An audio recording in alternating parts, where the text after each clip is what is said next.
سروکی بزباش یا نافخوی نویسگار احمد کانیج دیاربکری میوانی منه سلاف بوده که احمد که احمد نها نافلی نایک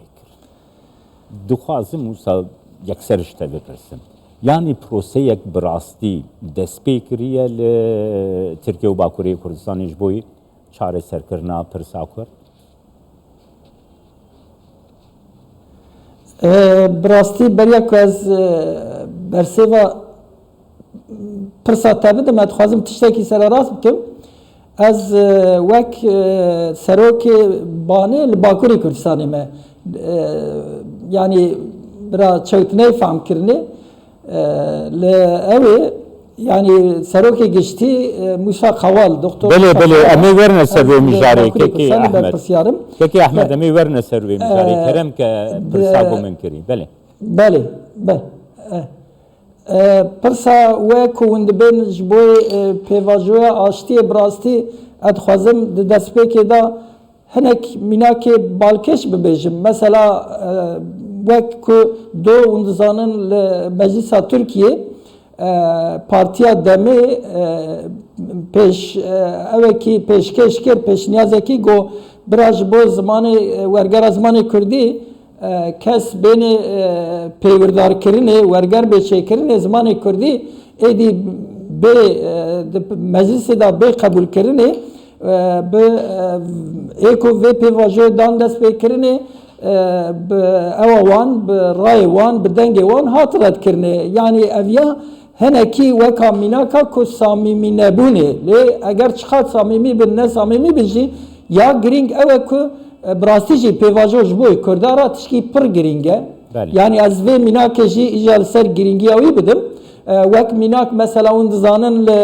سالن 2013 و 15 دا پیواجو کی دست بکر دوی پیواجو دا د تاریخ کردا دا تجاری کردال باکوری کردستان هشته پارلمانتر نشان بون پارلمانتر ترکیه ها ویا نشان دا که راستی جی چد ببرا به نیت چد ببرا به دما که پیواجو باکوری کردستان آشتی کی پیواجو کی آشتی هبه جبوی کردارا باشه جبوی ام وک روشنبیر وک کرده باکوری کردستان ام پشتگیریا هر جرب پیواجوی آشتی دکن از او سابجم برسی و اوقات بله که احمد یعنی نها وکی کوتا کرم کری هر چند نهات به بناف کرن جیلی د پراتیکی ده پرسا کرد بوی روژوا سرکه و به توایی یا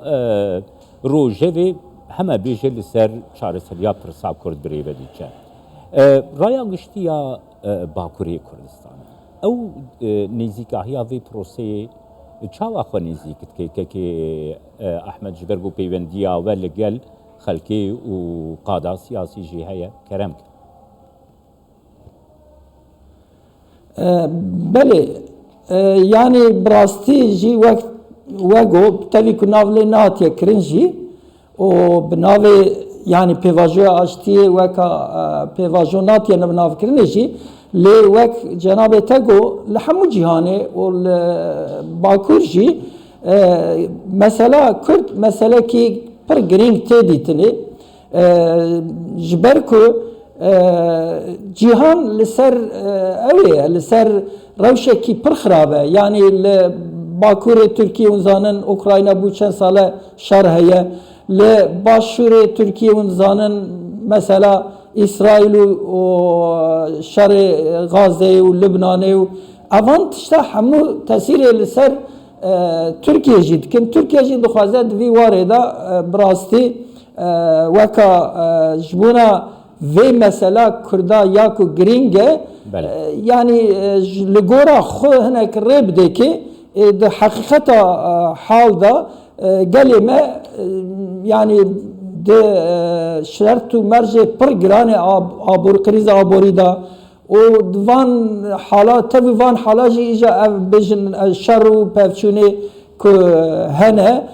براستیجی ملت ما دخوازه یعنی تبی که تشکی بنات و نافکرنجی ایدی خویای که ملت جوی تشتی حزد که و دخواست که هیویا ما اوه که ویا بر پیواجوی که آشتیا باش ده هره کەکەی ئەحمەد دوێ پرۆسەیدا گرنگیە ئاشتیا نافخۆیی یا کوردی ئەشتەرە بێژم یەکی ڕێزیەکی دێ چەرچەوەیە داخوازێن نەتەوەییدا لە باکوورەی کوردستانی و تورکیە چەند گرنگەنە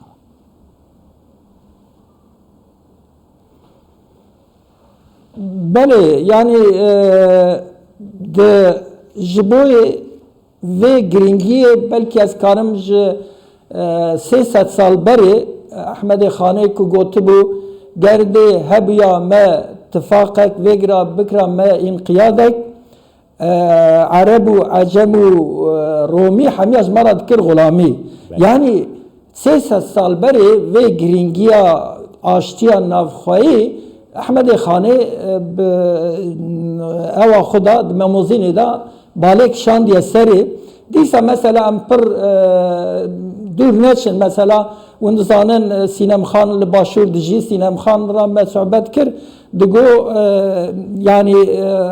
rewşena diya min digo eger ku Kurd karibin wek aştiya navxweyî yekrêziya navxweyî çê bikin Kurdistana gewre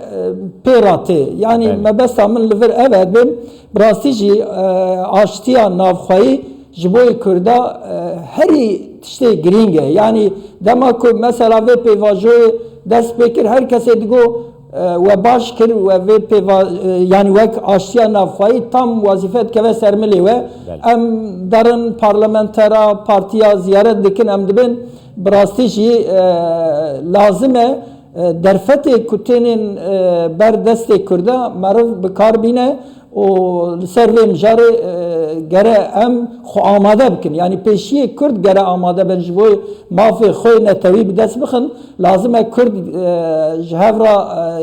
yekrêzî bigirin û bi hev re bi tifaq bin wê demê her tişt hat be yani problema Kurda herî mezin a bêtifaqiya yani bi sed salan eviya her kesê tecrübekî em dizanin ji bo wî jî em wek bi zava aşiya navxweyî wek rewşenbîrê Bakurê Kurdistanê em hewl didin ku em vî karê bicî bînin vê wazîfeyê belêkekê Ehmed wekî ku te diyar kirî ji xwe bi zava aştiya navxweyî li Başûrê Kurdistanê jî di rewşa aştiya navxweyî de ku gelek xabat kiriye taybet jî kekê Musa ku serokê bi zava aştiya navxweyî niha li Fransayê ye lê li herêma Kurdistanê xabat û çalakiyên wayî berferah hebûne li Bakurê Kurdistanê ez ve pîroz dikim piştî ve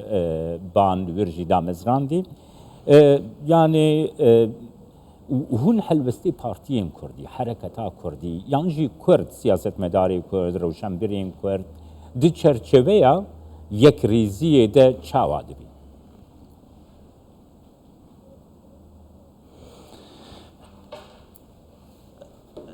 belê yani di vî warê da birastî jî em wek banê em dibînin ku lazim e em ji siyasetê dûr bin yani nekevin bin banê ti partîkî ji hemû partiya re rêz bigirin wan nêzê ji bo wan nêzê hevkin lazim e pêşiyê em jî wek rewşenbîr wek bi zava aştiya navxweyî ji hemû partiya re bi heman awayî nêz bibin di vî warê da jî ji xwe rêzîkname me wisa ye yani em ne alîgirê ti partiyekî ne û ne jî em li dijî ti partiyekî ne hemû partiyê Kurdan ji me re weka hevin ji bo wî jî dema em diçin li deriyê partiya dixin bi awakî helwestkî erênî me pêşwazî dikin ev jî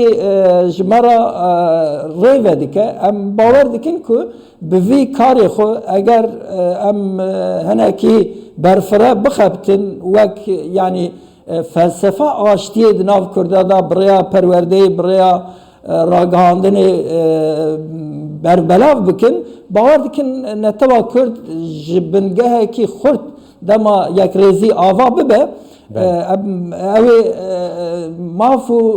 mafê netewî bêtir rehetir bi dest bêne xistin gelek spas bo te kekê Ehmed Kanî serokê bi zava aştiya navxweyî li Bakurê Kurdistanê ji Diyarbekirê gel